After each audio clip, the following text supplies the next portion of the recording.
నీ ధ్యాస ఉంచాలి. ఈ వాక్యాన్ని మనం ధ్యానం చేద్దాము. 1 పేతురు రాసిన పత్రిక 4వ అధ్యాయము 12వ వచనము. 214వ పేజ్ నంబర్. 1 పేతురు 4వ అధ్యాయము 12వ వచనము. మిమ్మలను హెచ్చరించుచు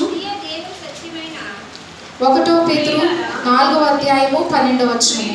ప్రియులారా, శోధించుటకు మీకు కలుగుచున్న అగ్ని వంటి మహాశ్రమను గూర్చి మీకేదో ఒక వింత సంభవించినట్లు ఆశ్చర్యపడకుడి. చాలండి. దేవుని వాక్యంలో మనం చూస్తున్నాము. పేతురు రాసిన మొదటి పత్రిక 4వ అధ్యాయము 12వ వచనము. దేవుని వాక్యం సెలవిస్తుంది, ప్రియులారా, మిమ్మల్ని శోధించుటకు మీకు కలుగుచున్న అగ్ని వంటి మహాశ్రమ గూర్చి మీకు ఏదో వింత సంభవించినట్లు ఆశ్చర్యపడకుడి. మరి భక్తుడైన పేతురు గారు అంటున్నారు కదా, శోధించడానికి అనేకమైన శ్రమలు వస్తాయంట. ఆ శ్రమలు ఎలా ఉంటాయంటే అగ్ని వంటివిగా ఉంటాయంట.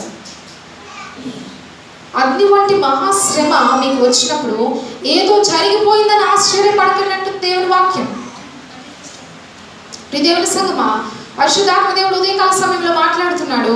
శ్రమ వచ్చినప్పుడు, ఇబ్బందిలో నువ్వు సతమతం అవుతున్న సమయంలో నాకెందుకు ఇలా జరిగింది, నాకెందుకు ఈ బాధ, నేను ఎందుకు ఇంతగా శోధించబడుతున్నాను అని చెప్పి ప్రతి ఒక్కరు కూడా ఆయా సందర్భాల్లో అనుకుంటూ ఉంటారు. అయ్యో, నా కుటుంబంలోనే ఎందుకు ఇలా జరగాలి, నా జీవితంలోనే నాకు ఎందుకు ఇలాంటి కష్టం రావాలి, నేనే ఎందుకు ఈ శ్రమకు లోనవ్వాలి అనే తలపు ప్రశ్న కొన్ని సందర్భాల్లో మనకి వస్తూ ఉంటుంది. అయితే దేవుని వాక్యం అంటుంది, మహాశ్రమను గూర్చి మీకు ఏదో వింత సంభవించినట్లు ఆశ్చర్యపడకండి. శ్రమ వచ్చినప్పుడు అగ్ని వంటి రీతిలో శ్రమ నిన్ను వేధిస్తున్నప్పుడు, అగ్నిని మనం చూస్తే దాన్ని పట్టుకుంటే ఏమవుతుంది, కాలిపోతుంది. శ్రమ కూడా అదే రీతిగా నిన్ను కాల్చివేస్తుంది, అదే రీతిగా నిన్ను దహించి వేస్తుంది. అలాంటి పరిస్థితిలో నీకు ఏదో అయిపోతుందని నువ్వు భయపడవలసిన పని లేదు, నువ్వు దిగులు చెందవలసిన పని లేదు, ఆశ్చర్యపడవలసిన పని లేదు. దేవుని వాక్యం అంటుంది, మహా అగ్ని వంటి శ్రమ వచ్చినప్పుడే నీవు దేవునిలో స్థిరపడాలి. హల్లెలూయా, హల్లెలూయా. ఆ శ్రమ ఎలా ఉంటుంది అనంటే, అగ్ని పట్టుకుంటే ఎలా అయితే కాలిపోతుందో అదే రీతిగా మానవుని హృదయం కూడా దహించవేయబడుతుంది, మానవుని మనస్సును కూడా నెమ్మది లేకుండా చేస్తుంది. ప్రజలు వెలవెలలాడిపోతూ అయ్యో ఏంటి పరిస్థితి అని అర్థం కాని స్థితిలో కొట్టుమెట్లాడుతుంది.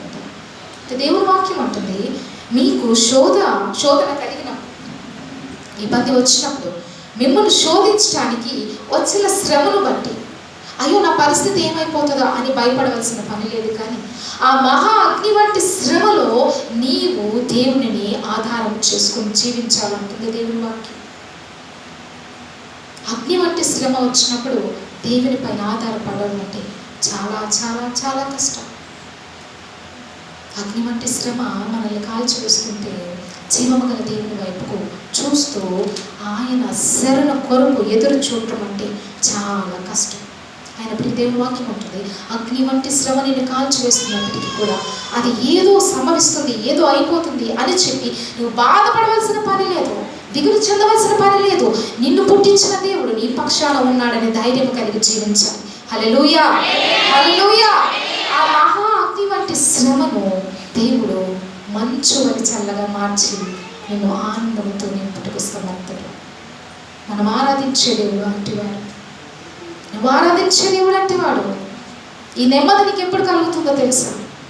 ఇలాంటి సమాధానంతో కూడిన మాటలు, అటు ధైర్యం నువ్వు ఎప్పుడు పొందుకుంటావో తెలుసా?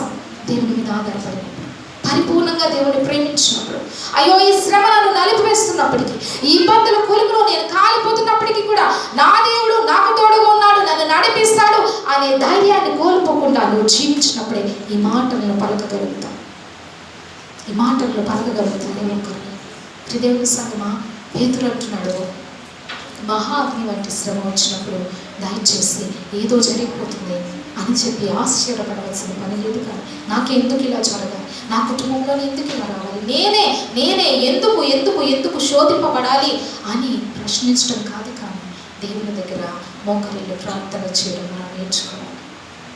మోకరిల్లి ప్రార్థన చేస్తున్నప్పుడే నీవు దేవుని కృపను అధికమైన రీతిలో పొందుకోగలవు. అధికమైన రీతిలో నీ కుటుంబంలో మళ్ళీ పరిస్థితులన్నీ కూడా మార్పులోకి రావడానికి దేవుడు సహాయం చేస్తాడు. దేవుని వాక్యం ద్వారా దేవుడు మాట్లాడుతున్నాడు.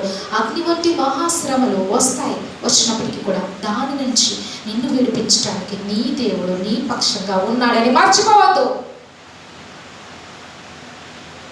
నీవున్న స్థితిని బట్టి నీ మనస్సు గలిబిలిగా ఉండొచ్చు, నీకున్న పరిస్థితిని బట్టి నీ మనస్సు నెమ్మది లేకపోవచ్చు, నీ కుటుంబ పరిస్థితులను బట్టి, ఆరోగ్య పరిస్థితులను బట్టి, ఆర్థిక ఇబ్బందులను బట్టి అనేకమైన రీతిలో నీ మనస్సును సాతానుడు గలిబిలి చేయొచ్చు. కానీ దేవుని వాక్యం అంటుంది, నువ్వు గలిబిలి చెందవుతూ నీ మనస్సును కలవరపడనివ్వద్దు, దేవుని మీద నీ దృష్టి నిలుపు అంటున్నాడు దేవుడు. ఎప్పుడైతే నీ దృష్టిని దేవుని మీద నిలుపుతావో మహాగ్ని వంటి శ్రమ నేను కాల్చివేయాలని నిన్ను చుట్టూ ముట్టినప్పటికీ కూడా దేవుని కృప నిన్ను ఆవరిస్తుంది. దేవుని కృప ఆవరించి అగ్నిని దేవుడు ఆహ్లాదంగా మారుస్తాడు. హల్లెలూయా, హల్లెలూయా.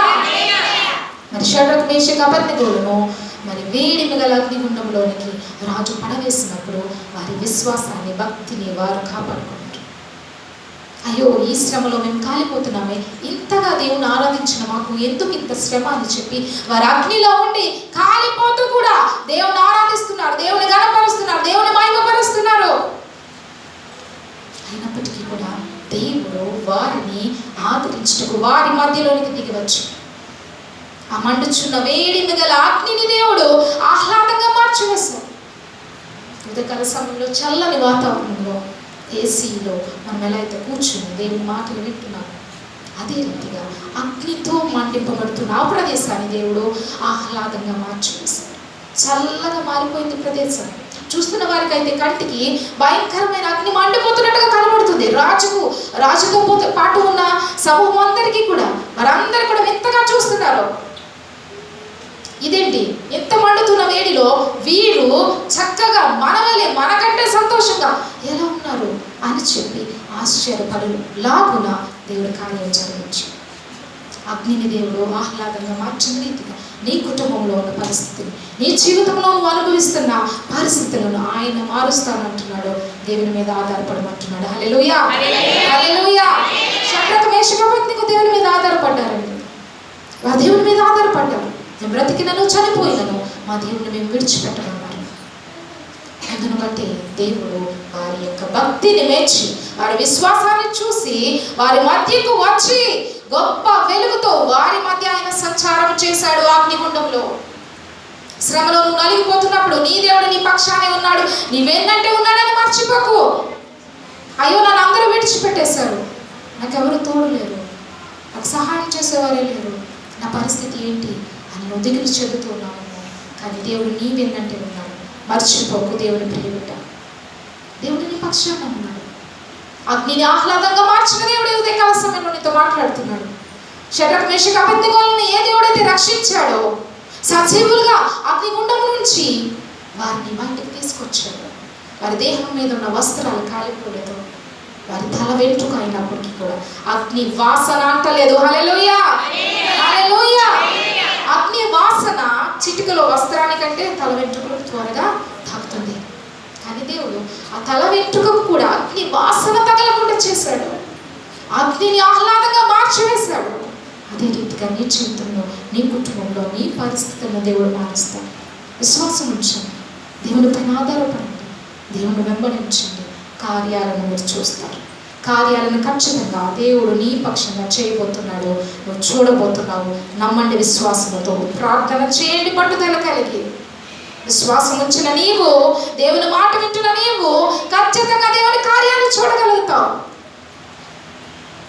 దేవుడు నీ పట్ల మేలు చేస్తాడు, పరిస్థితిని ఆయన మార్చివేస్తాడు. చూద్దాం దేవుని వాక్యంలో యోబు గ్రంథము 19వ అధ్యాయము 9వ వచనం. యోబు గ్రంథము 19వ అధ్యాయము 9వ వచనం.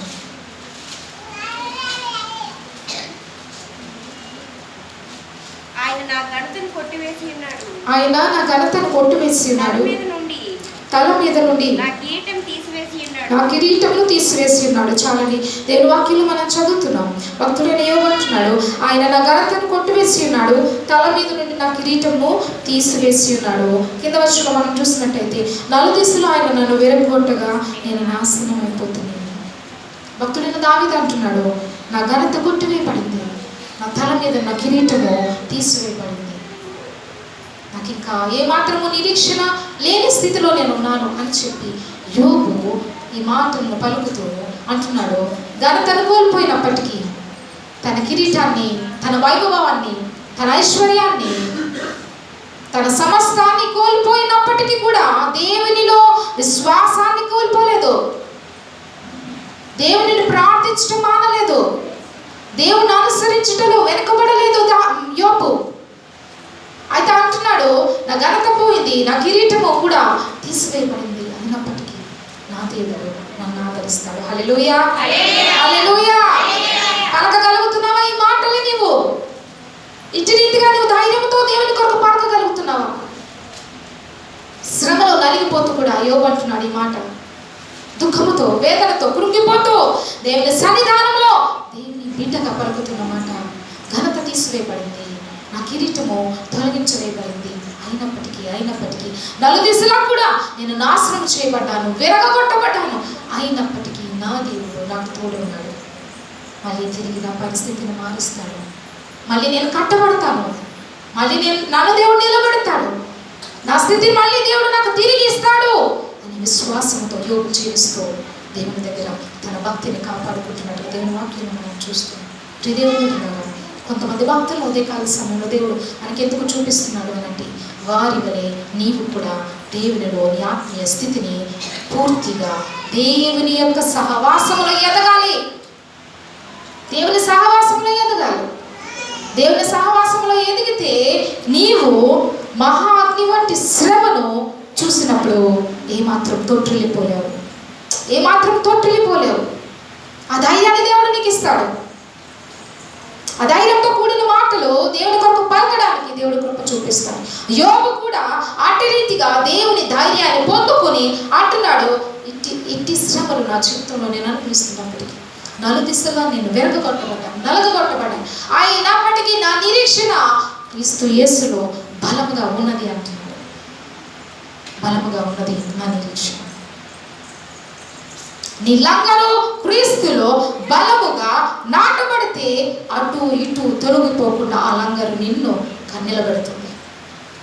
ఆ లంగరు ఎవరు కాదు కానీ యేసుక్రీస్తు ప్రభు వారు. యేసుక్రీస్తు ప్రభు వారి మీద నువ్వు ఆధారపడితే ఆ బలమైన లంగరు ఇంటి రీతిగా అయితే ఆ పెద్ద ఓడను అదుపులోకి తీసుకుంటుందో అదే రీతిగా క్రీస్తు మీద నీవు ఆధారపడితే, నీ కుటుంబం ఆధారపడితే ఆయన నీ పరిస్థితులను ఆయన స్వాధీనంలోకి తీసుకుని ప్రతి దానిని ఆయన సరి చేస్తాడు, సర్దుబాటు చేస్తాడు, మార్పు చేస్తాడు. నీవు అనుభవిస్తున్న వేదన నుంచి ఆయన విడుదల దయచేస్తాడు. నీకన్నిటినీ ఆయన నవ్వుగా మార్చే దేవుడై ఉన్నాడు. హల్లెలూయా, హల్లెలూయా. దేవుని వాక్యము మనతో నేరుగా సూటిగా మాట్లాడుతుంది. ప్రియదేవుని బిడ్డలారా, అగ్ని వంటి మహాశ్రమ నీ జీవితంలో నీవు అనుభవిస్తున్నప్పటికీ కూడా నిరీక్షణ కోల్పోవద్దు అంటున్నాడు దేవుడు. విశ్వాసాన్ని కోల్పోవద్దు అంటున్నాడు దేవుడు. తొట్టిల్లిపోవద్దు అంటున్నాడు దేవుడు. నా మీద ఆధారపడు నా బిడ్డ, నేను నిన్ను విడిచిపెట్టలేదు, నీతోనే నేను ఉన్నాను, నీకు సహాయం నేను చేస్తాను, అగ్నిని నేను ఆహ్లాదంగా మారుస్తాను, నీ వేదనను నేను తీరుస్తాను అంటున్నాడు దేవుడు. ఆ దేవుని మీద ఆధారపడి ఈ లోకంలో నువ్వు ఎటువంటి రీతిలో ప్రయత్నాలు చేసినప్పటికీ కూడా అవన్నీ వ్యర్థం. లోకంలో ఉన్న వాటి వైపు నీవు తిరిగి జీవిస్తే అది నీకేమీ తీసుకురాదు, కానీ తిరిగి నీకు దుఃఖాన్ని కలిగిస్తుంది. ఇంకా నేను పూర్తిగా అన్ని కోల్పోయిన వానిగా తయారు చేస్తాను. కానీ క్రీస్తు పాదాల వైపుకు నువ్వు మళ్ళుకుంటే కోల్పోయిన వాటన్నిటినీ ఆయన నీకు తిరిగి ఇచ్చే దేవుడు. హల్లెలూయా, హల్లెలూయా. కోల్పోయిన వాటిని పొందుకోవాలని ఉదయకాల సమయంలో ఎవరైతే ఆశిస్తున్నారో వారికి దేవుడు చెప్తున్నమాట, భయపడుతూ దిగులు చెందొద్దు, నీ పక్షాన నేను ఉన్నాను, నేను నిన్ను ఆదరిస్తాను, నీ బిడ్డలను, నీ కుటుంబంలో ప్రతి పరిస్థితిని కూడా నేను సరి చేస్తానంటున్నాడు దేవుడు. ఆ దేవుని మీద మీరు మీ మనస్సు నుంచి యోబు వలె నిరీక్షణ కలిగి శత్రుకు మేషకు అబద్ధంగా ఉన్నాయి మండుచున్న అగ్నిలో ఉన్నప్పటికీ వారు దేవుని కొరకు నిలబడిన రీతిగా నీవు కూడా దేవుని కొరకు నిలబడి దేవుని కార్యాలను నువ్వు చూడగలుగుతావు. దేవుని మేలు నీవు సమృద్ధి అనే రీతిలో పొందగలుగుతావు. దేవుని బిడ్డలారా, సేవకులోంచి దేవుడు మాట్లాడుతున్నప్పుడు దయచేసి ఆ మాటలను హృదయపూర్వకంగా స్వీకరించండి. అది మానవుని మాట కాదు, అది ఎంత మాత్రం మానవుని మాట కాదు, అది దేవుని మాట. దేవునికి తెలుసు భూత వర్తమాన భవిష్యత్ కాలాలు ఎదిగిన దేవుడు మనతో మాట్లాడుతున్నాడు. ఆయన మన మధ్య ఉన్నాడు, ఆయనకు సమస్తం తెలుసు. ఎప్పుడేం జరుగుతుందో నీకు నాకు తెలియదు, కానీ తెలిసిన దేవుడు బయలుపరిచినప్పుడు ఆ మాటలను బట్టి ప్రార్థన చేయండి. వేదన చెందడం కాదు, కానీ మరి ఎక్కువగా ప్రార్థన చేస్తే కీడు నుండి దేవుడు తప్పిస్తాడు, మేలులోనికి దేవుడు నడిపిస్తాడు. దేవుని బిడ్డలారా, దేవుని మాట నేను బలపరచడానికి ఉదయకాల సమయంలో ప్రతి వారిని బట్టి దేవుడు ఆనందముతో, ప్రతి వారిని బట్టి దేవుడు ఈ మాటలను సంఘానికి వెల్లడి చేస్తున్నాడు. నీ పరిస్థితి ఏ విధముగా ఉన్నదో నాకు తెలియదు, నీ కుటుంబ పరిస్థితులు ఎలా ఉన్నాయో నాకు తెలియదు, కానీ ఉదయకాల సమయంలో దేవుని మందిరంలో అడుగుపెట్టిన నీతో దేవుడు మాట్లాడుతున్నాడు. యోబు ఎటువంటి నిరీక్షణ కలిగి ప్రార్థన చేశాడు, యోబు ఎట్టి రీతిగా దేవుడి మీద ఆధారపడ్డాడు. అన్ని కోల్పోయినప్పటికీ కూడా నా దేవుడు నా పక్షాన ఉన్నాడు, నాకు సహాయం చేస్తాడు అని నమ్మకత్వం కలిగి దేవుని అనుసరించాడు. అదే రీతిగా నీవు దేవుని అనుసరించాలని దేవుడు నీతో మాట్లాడుతున్నాడు. అనుసరించండి దేవుని మాట రీతిగా, దేవునికి లోబడండి, దేవునికి సంపూర్ణంగా అప్పగించండి. నీ భారము దేవుడి పాదముల దగ్గర పెడితే దేవుడు దాన్ని సులభతరం చేస్తాడు, సులువుగా మార్చేస్తాడు. నీకు తేలికైపోతుంది, నీ మనసు నెమ్మదితో ఉంటుంది. కావున దేవుని సంగమా, గ్రహించండి దేవుని వాక్యాన్ని. కొంతమంది బిడ్డల కోసం దేవుడు మాట్లాడాడు ఉదయకాల సమయంలో. కొందరు మందిరంలో ఉన్నవారు, కొందరు మందిరానికి రాని వారిని గురించి కూడా దేవుడు మాట్లాడాడు. మరి విల్సన్ అన్న కుటుంబంలో మరి ట్రేస్ గారి సహోదరి, ఆమె గురించి కూడా ఉదయకాల సమయంలో దేవుడు మాట్లాడాడు. ఆ సహోదరి, ఆ కుటుంబము దేవుని వారు అంగీకరించిన వారు అన్యులు అయినప్పటికీ కూడా మరి ఆ సహోదరికి బట్టి దేవుడు ఉదయకాల సమయంలో మాట్లాడాడు. తనలో ఉన్న బలహీనత దేవుడు తీయబోతున్నాడు, దేవుడు స్వస్థత ఇస్తాడు సంపూర్ణంగా. అది ఎలా అయితే వచ్చిందో అలాగే పోతుందని దేవుడు మాట్లాడిన రీతిగా ఆ కుటుంబం కూడా మరి రక్షణలోనికి రావాలని ప్రార్థన చేయండి. నిజ దేవుని యొక్క పాదముల దగ్గర ప్రతి ఒక్కరు రావాలి, దేవుని గొప్పతనాన్ని తెలుసుకుని దేవుని ఆరాధన చేయాలి. హల్లెలూయా, హల్లెలూయా. నమ్మదగిన దేవుడు మన దేవుడు, ఆయన ఆరాధించే బిడ్డలను ఆయన విడిచిపెట్టే దేవుడు కాదు. నెహెమ్యా గ్రంథంలో దేవుడు వాక్యం ఏమంటుందో చూద్దాం. నెహెమ్యా గ్రంథము 401 పేజ్ నంబర్. నెహెమ్యా గ్రంథము 1వ అధ్యాయము. నెహెమ్యా గ్రంథము 1వ అధ్యాయము 7వ వచనం.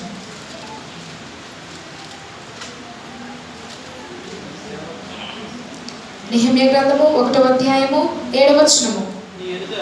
నీ ఎదుట బహు అసహ్యముగా ప్రవర్తించుతుంది, నీ సేవకుడైన మోషే చేత నీవు నిర్ణయించిన ఆజ్ఞలనైనను కట్టడలనైనను విధులనైనను మేము గైకొనకపోతుమి. చాలా దేవుని వాక్యంలో మనం చూస్తున్నాం. భక్తుడైన నెహెమ్యా ఇశ్రాయేలు ప్రజల పక్షంగా ప్రార్థన చేస్తూ ఈ మాటలను పలుకుతూ ఉన్నాడు. యెరూషలేము కాల్చివేయబడింది, ప్రకారములు కూల్చివేయబడ్డాయి. ఆ స్థితిలో ఇశ్రాయేలు ప్రజలు ఉన్నప్పుడు నెహెమ్యా తన జనాంగము పక్షముగా దేవుని సన్నిధానంలో ప్రార్థన చేస్తున్నాడు. అంటున్నాడు, నీ ఎదుట బహు అసహ్యముగా ప్రవర్తించి నీ సేవకుడైన మోషే చేత నీవు నిర్ణయించిన ఆజ్ఞలను కట్టడలను విధులను మేము గైకొనకపోతుంది. ఇశ్రాయేలు ప్రజలు దేవుని దృష్టికి అసహ్యముగా ప్రవర్తించారని దేవుని వాక్యం చెప్తుంది. మోషే ద్వారా దేవుడు ఏర్పాటు చేసిన ఆజ్ఞలను వారు గైకొనలేదు, వాటిని పాటించలేదు. అందువలనే శ్రమలో చిక్కుకుని వారు శత్రువు చేతికి అప్పగింపబడ్డారని భక్తుడైన నెహెమ్యా దేవుని సముఖములో కన్నీరు కారుస్తూ దేవుని బ్రతిమలాడుకుంటున్నాడు. ప్రియదేవుని బిడ్డలారా, దేవుని మాటను మీరు విన్నప్పుడు దాన్ని మీరు పాటించాలి, దానికి మీరు లోబడాలి, దాన్ని బట్టి ప్రార్థించాలి. ఇశ్రాయేలు ప్రజలు దేవుని మాటను విన్నారు, కానీ దాన్ని పూర్తిగా వారు అనుసరించలేదు, దానికి పూర్తిగా వారు లోబడలేదు. దేవుని మాటను బట్టి వారు తమను తాము సరి చేసుకోలేదు, కానీ ఇంకా అసహ్యకరముగా వారి ప్రవర్తన దేవుని దృష్టికి కనబడులాగన వారు తమను తాము పాపములోనికి, లోకాశలలోనికి వారు అప్పగించుకున్నట్టుగా దేవుని వాక్యాన్ని మనం చదువుతున్నాం. దేవుని సంగమా, దేవుడు నీతో తేటగా మాట్లాడుతున్నాడు.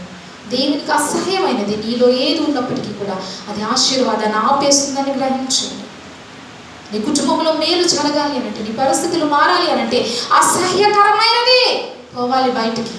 దేవునికి ఇష్టకరమైన రీతిలో నువ్వు మారాలి. ఇశ్రాయేలు ప్రజలు చేసిన తప్పిదాన్ని దేవుడు ఉదయకాల సమయంలో సంఘానికి చూపిస్తున్నాడు. వారు దేవుని దృష్టిలో పాపము చేస్తూ, దేవుని గాయాలను రేపుతూ, దేవునికి అసహ్యకరమైన దానిని చేయటం చేత దేవునికి దుఃఖము కలిగింది. పరిస్థితులను దేవుడు మరి శత్రువుల చేతికి అప్పగించాడు. వారు దేవుని మాటకు విధేయత చూపలేకపోయారు. దేవుడు చెప్పినప్పుడు, దేవుడు వారిని ఆజ్ఞాపించినప్పుడు దాన్ని గాయకొనలేదు. దాన్ని బట్టి వారు ఏమాత్రము కూడా తమను తాము సరి చేసుకోలేదు. అందుచేతను భయంకరమైన శ్రమ వారి మీదకి వచ్చినట్టుగా దేవుని వాక్యంలో మనం చూస్తున్నాం. కింద వచనంలో చూసినట్టయితే 8వ వచనము, నీ సేవకుడైన మోషేతో నీ సెలవిచ్చిన మాటను జ్ఞాపకంకు తెచ్చుకునము. అదేదనగా, మీరు అపరాధము చేసిన యెడల జనుల్లోనికి మిమ్మల్ని చెదరగొట్టుదును.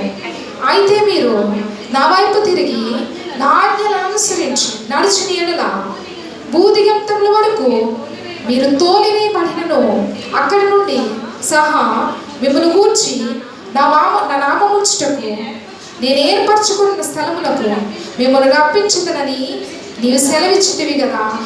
చాలండి. దేవుని వాక్యంలో మనం చదువుతున్నాం. నెహెమ్యా అంటున్నాడు, ప్రభువా మీరు నా తట్టు తిరగండి అని నువ్వు ఆజ్ఞాపించిన ప్రకారంగా నీ మాటకు లోబడినప్పుడు ప్రజలు ఎంత దూరము భూమి మీద వారు చెదిరిపోయినప్పటికీ కూడా వారందరినీ తిరిగి సమకూరుస్తాను, వారిని మళ్ళీ మునుపటి స్థితిలో పెడతాను అని నువ్వు అన్న ప్రకారంగా ప్రజల తప్పిదాన్ని దయతో మన్నించు అని చెప్పి నెహెమ్యా దేవుని యొక్క సముఖంలో ప్రార్థన చేస్తున్నాడు.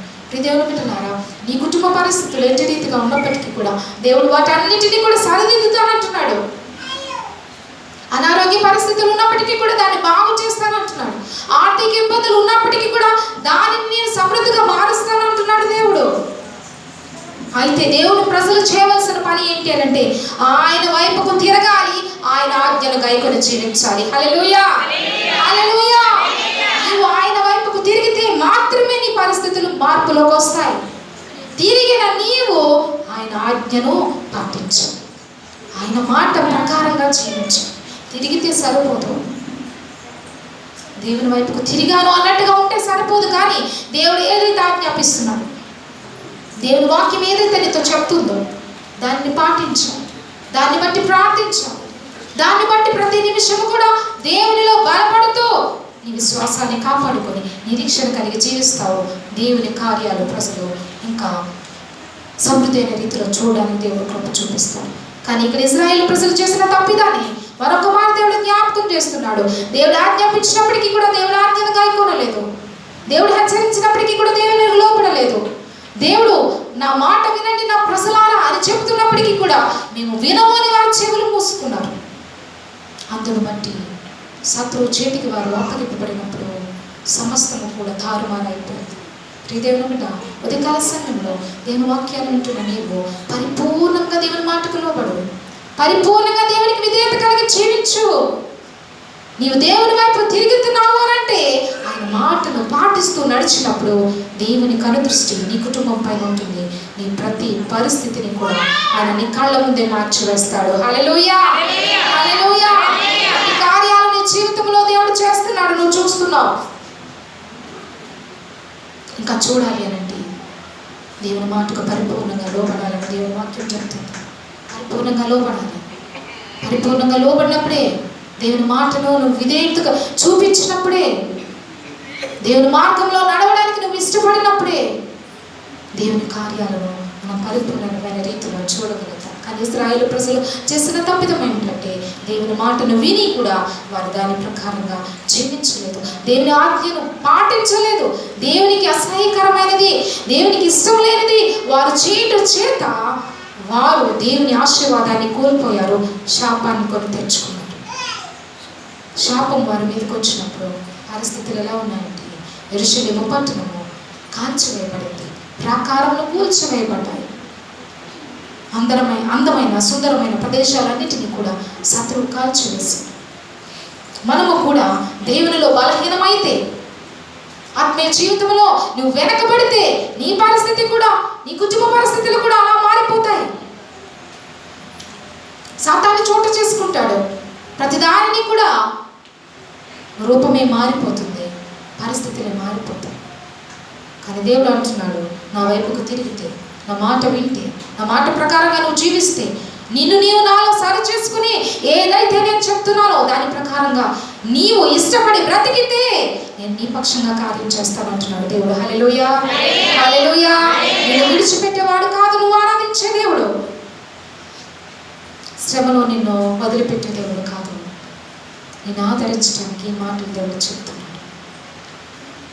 ఇంకా నీవు మేలు పొందాలి, అభివృద్ధిలోనికి రావాలి, ఇంకా దేవునిలో వర్ధిలింపబడాలని దేవుడు నీతో ఈ మాటలు చెప్తూ ఉండగా దయచేసి దేవుని వాక్యాన్ని ఉంటున్న ప్రతి ఒక్కరు కూడా ప్రభు ఆయనతో వరకు ఒకవేళ నీ మాట వినని స్థితిలో నేను జీవిస్తున్నానేమో, విన్నట్టుగా నేను బ్రతుకుతున్నానేమో, విని కూడా దానికి లోబెట్టడం లేదేమో, విని కూడా దాన్ని అనుసరించటం లేదేమో, విని కూడా పరిపూర్ణమైన రీతిలో నేను నిన్ను ఆరాధించలేకపోతున్నానేమో, చాలని భక్తి జీవితం కలిగి ఉన్నానేమో, నాతో నన్ను మన్నించు అని చెప్పి దేవుని దగ్గర భక్తుడైన నెహెమ్యా వారి ప్రార్థన చేయండి.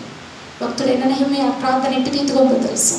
కూర్చున్నా, లేచిన, పగలైనా, రాత్రైనా కన్నీరు ఆగకుండా కారుస్తూ దేవుని బ్రతుకులాడుకుంటున్నాడు. అట్టి ప్రార్థనను కలిగి ఉండాలి, అట్టి ప్రార్థన నీ కుటుంబం చేయాలి అని దేవుడు ఈ మాటలు నీకు తెలియజేస్తూ ఉన్నాడు. ప్రియదేవుని బిడ్డ, ఒకవేళ నీవు దేవునికి నీ వీపును చూపిస్తున్నట్టయితే దేవునితో నీవు చేసుకోవాల్సిన నిబంధన, ప్రభువా నన్ను మన్నించను, నీ వైపుకు మళ్ళుతాను, నీ వైపుకు తిరుగుతాను, నీ మాటకు లోబడతాను అని చెప్పి దేవుని దగ్గర తీర్మానం చేసుకోండి.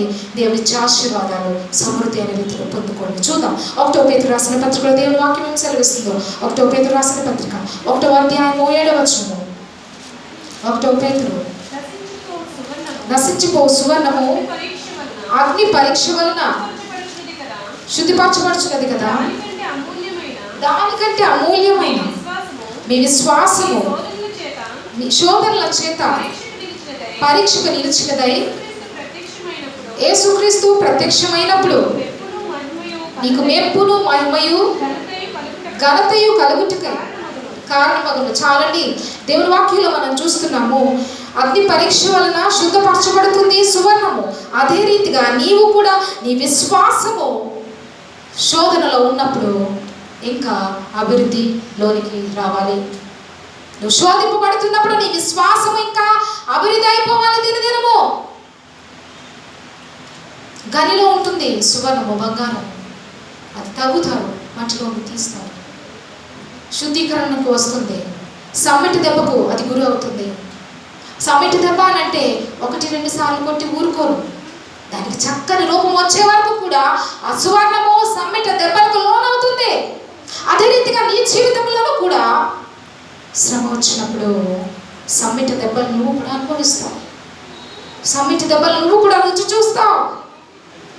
దేవుని వాక్యం అంటుంది, శోధనలో నీ విశ్వాసము సువర్ణము వలె పరీక్షింపబడుతుందని గ్రహించు, గుర్తించు, జ్ఞాపకం ఉంచుకో.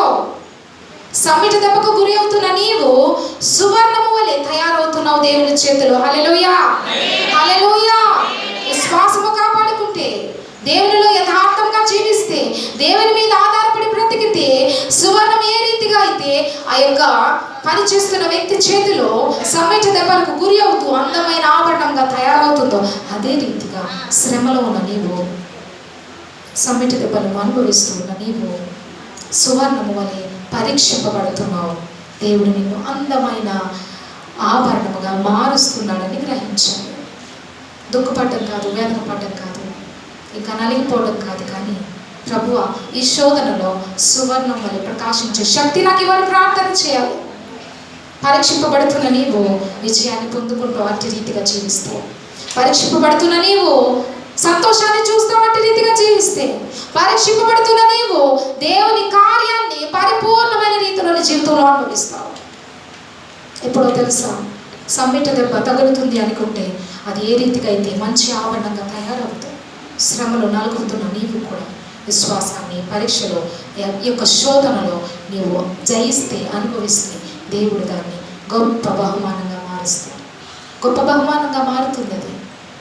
ఆ బహుమానం నీ చేతిలోనికి దేవుడు పెట్టినప్పుడు నీ శ్రమ, నీ వేదన, నీ దుఃఖము అంతయు కూడా ఆనందంగా మారిపోతుంది. హల్లెలూయా, హల్లెలూయా. ఎంతమంది ఉదయకాల సమయంలో దేవుని మందిరంలో దుఃఖంతో ఉన్నారు, వేదనతో ఉన్నారు, నీతో దేవుడు మాట్లాడుతున్నాడు.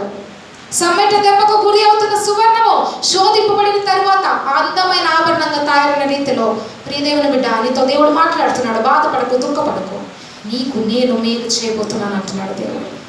నీ కుటుంబంలో ఆయన కార్యాలను చేయబోతున్నాడు. విశ్వాసం ఉంచండి, నమ్మండి, ప్రార్థన చేయండి, నిరీక్షణ కలిగి దేవునిలో నడవండి. మీ పరీక్ష, మీ విశ్వాసము అంతయు కూడా దేవునిలో గొప్ప బహుమానంగా మార్చబడుతుందని గుర్తించండి.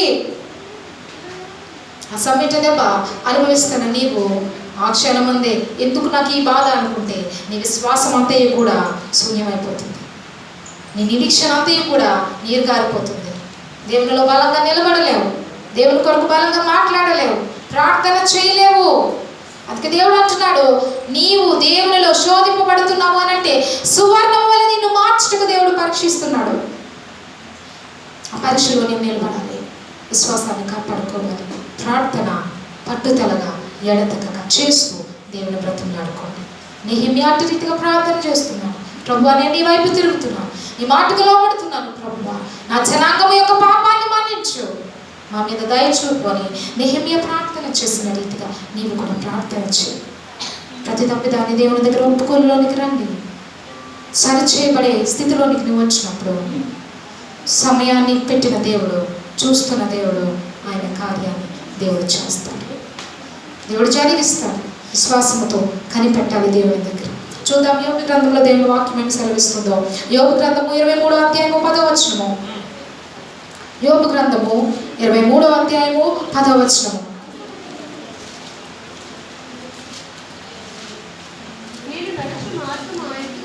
నేను నడుచు మార్గం ఆయనకు తెలియను, ఆయన నన్ను శోధించిన తరువాత నేను సువర్ణం వలె కనబడుదును. నా పాదములు ఆయన అడుగు జాడలు విడువక నడిచినవి, నేను ఇటు అటు తొలగక ఆయన మార్గమును అనుసరించుకుని, ఆయన పెదవుల ఆజ్ఞను నేను విడిచి తిరగలేదు. ఆయన నోటి మాటలను నా స్వాభిప్రాయం కంటే ఎక్కువగా ఎంచుకుని. చాలని దేవుని వాక్యంలో మనం చదువుతున్నాం. యోబు గ్రంథం 23వ అధ్యాయం 10వ వచనం. నేను నడుచు మార్గం ఆయనకు తెలియను, ఆయన శోధించిన తరువాత నేను సువర్ణం వలె కనబడుతును. దేవుని వాక్యము ద్వారా దేవుడు మాట్లాడుతున్నాడు. నువ్వు ఏ మార్గము గుండా నడుస్తున్నావో, నీవు నడుస్తున్న మార్గములో బహుదుఃఖము వేదనను చూస్తున్నావేమో. దేవుడు అంటున్నాడు, శోధనకు గురి అవుతున్న నీవు, ఇబ్బందులు గుండా నడుస్తున్న నీవు సువర్ణం వలె పరీక్షింపబడుతున్నావు, అయినప్పటికీ కూడా నేను నిన్ను విడిచిపెట్టను అంటున్నాడు. సువర్ణం వలె పరీక్షింపబడుతున్న ఏ ఒక్కరైనప్పటికీ కూడా దేవునిలో ఎలా ఎదగాలో ఉదయకాల సమయంలో దేవుడు మాట్లాడుతున్నాడు. దేవుని ప్రజలు ఎలా జీవించాలో సంఘానికి దేవుడు వెల్లడి చేస్తున్నాడు. 11వ వచనంలో దేవుని వాక్యం అంటుంది, నా పాదములు ఆయన అడుగు జాడలు విడువక నడిచినవి, నేను ఇటు అటు తొలగక ఆయన మార్గమును అనుసరించుతుంది. శ్రమలో ఉన్న నీవు చేయవలసిన పని ఉదయకాల సమయంలో దేవుడు చెప్తున్నాడు, నీ పాదాలు దేవుని మార్గంలో నడవాలి. ఇటు అటు తొలగిపోకుండా దేవుని అనుసరించే హృదయం కలిగి నువ్వు దేవుని ఆరాధన చేయి. దేవుని మార్గంలో నువ్వు నడిస్తే అది ఇరుకైనప్పటికీ కూడా దేవుడు దాన్ని విశాలంగా మార్చివేస్తాడు. నీ ముందు శ్రమ ఉన్నప్పటికీ కూడా దాన్ని దేవుడు ఆశీర్వాదంగా చేస్తాడు. నెమ్మదిని కలిగిస్తాడు దేవుడు. దుఃఖాన్ని దేవుడు నవ్వుగా మారుస్తాడు. అందుకే దేవుడు భక్తుడైన యోబు ద్వారా ఈ మాటలను సంఘానికి తెలియజేస్తున్నాడు. నీ అడుగు చాడలు, నీ పాదములు దేవుని మార్గంలో నడవాలి. అంత మాత్రమే కాదు, కానీ ఇటు అటు తొలగిపోకూడదు. శ్రమ వచ్చినప్పుడు నీవు తొట్టిల్లిపోకూడదు. ఇబ్బంది వచ్చినప్పుడు అటు ఇటు కూడా తొలగిపోకూడదు. విశ్వాసాన్ని కోల్పోకూడదు. అయ్యో ఇంతవరకు చేసిందంతా కూడా ఏమైపోయింది, ఎందుకు నాకు ఇలా జరిగింది నువ్వు నోటితో పలికితే ఆ క్షణం అంతే. అంతవరకు చేసిన ప్రార్థన, అంతవరకు నువ్వు కలిగిన విశ్వాసం, అంతవరకు కూడా నువ్వు దేవునిలో కలిగిన నిరీక్షణ అంతా కూడా వ్యర్థమైపోతుంది. అట్టి మాటలు నీ నోటి వెంట రాకూడదు. అందుకే దేవుడు అంటున్నాడు, నా మార్గంలో నడుస్తూ ఇటు అటు తొలగిపోకుండా నన్నే చూడు అంటున్నాడు దేవుడు. దేవుడినే చూడాలి. నీ గురి క్రీస్తు వైపు ఉన్నది కనుక నీ కనుదృష్టి క్రీస్తు వైపునే ఉంచాలి. నువ్వు అటు ఇటు చూసినట్టయితే దేవుని నువ్వు అనుసరించలేవు, వెంబడించలేవు. అటు ఇటు ఉన్న పరిస్థితులు నేను గలిబిలి చేసి ఇంకా నీ బాధను రెట్టింపు చేస్తాయి. అలా కాకుండా నీ దృష్టి, నీ చూపు దేవుని వైపు ఉంచితే ఆయన మార్గంలో ఆయన నడిపిస్తాడు. ఆయన మార్గంలో నడుస్తున్న నీవు ఆశీర్వాదాన్ని పొందుకోవడానికి, పరిస్థితులన్నీ మార్పులోనికి రావడానికి దేవుడు కృప చూపిస్తాడు. ఇంకా దేవుని వాక్యం అంటుంది, ఆయన పెదవుల ఆజ్ఞ నేను విడిచి తిరగలేదు, ఆయన నోటి మాటలు నా స్వాభిప్రాయం కంటే ఎక్కువగా ఎంచుతుంది. యోబు అంటున్నాడు, దేవుని ఆజ్ఞను విడిచి నేను తిరగలేదు అంటున్నాడు. దేవుడు ఏదైతే చెప్పాడో ఆ మాట ప్రకారంగానే నేను ఏదైనా చేసుకోవచ్చు. అయినప్పటికీ నా జీవితంలో నేను అనుభవిస్తున్న పరిస్థితిలో దేవుడు నన్ను విడిచిపెట్టగలుగుతున్నాడు. దేవుని మాట ప్రకారంగా నువ్వు నడిస్తే నీ అభిప్రాయం కాదు, నీ ఇష్టం కాదు, నీ ఆలోచన కాదు, నీ ఊహ, నీ తలపు జరగాలి, నెరవేరాలని నువ్వు అనుకోవచ్చు. కానీ వాటిలో కీడున్నదని గ్రహించు. వాటిలో నీకు సంతోషమేమీ లేదు. వాటిలో ఏదో చోట మోసం ఉంటుంది, వాటిలో ఏదో చోట నీకు అపాయము కలుగుతుంది. కానీ దేవుని వాక్యం ద్వారా మాట్లాడుతున్నాడు. యోబు అంటున్నాడు, నా సొంత అభిప్రాయాన్ని ఆధారం చేసుకుని నేను బ్రతకలేదు, కానీ దేవుని తీర్మానానికే నేను లోబడ్డాను అంటున్నాడు. ఉదయకాల సమయంలో దేవుని వాక్యాన్ని వింటున్న నీవు కూడా దేవుని తీర్మానానికి నిన్ను నీవు అప్పగించు. దేవుని తీర్మానానికి నిన్ను నీవు అప్పగించుకున్నట్టయితే నీ అభిప్రాయం కాదు, కానీ దేవుని చిత్తం నీ జీవితంలో నెరవేరుతుంది. హల్లెలూయా, హల్లెలూయా. ఎంతమంది దేవుని చిత్తం మీ జీవితాల్లో నెరవేరాలని ఆశపడుతున్నారు? దేవుని చిత్తం నీ జీవితంలో నెరవేరాలని ఆశ కలిగి ఉన్న నీవు ఏం చేయాలో ఉదయకాల సమయంలో దేవుడు చెప్తున్నాడు. ఆయన పెదవుల ఆజ్ఞను పాటించండి. ఆయన నోటి మాటను నీ అభిప్రాయం కాదు, దేవుని చిత్తాన్నే నీ జీవితంలో జరిగించాలని ఎంచి దేవుని చేతికి అప్పగించి ప్రతిదాన్ని బట్టి ప్రార్థన చేయండి. ఆయన నిన్ను విడిచిపెట్టడు, కానీ మేలైన మార్గంలో దేవుడు నడిపిస్తాడు. కీడు ఉంటుంది, అపాయం కలుగుతుంది, దాని నుండి తొలగించబడతావు.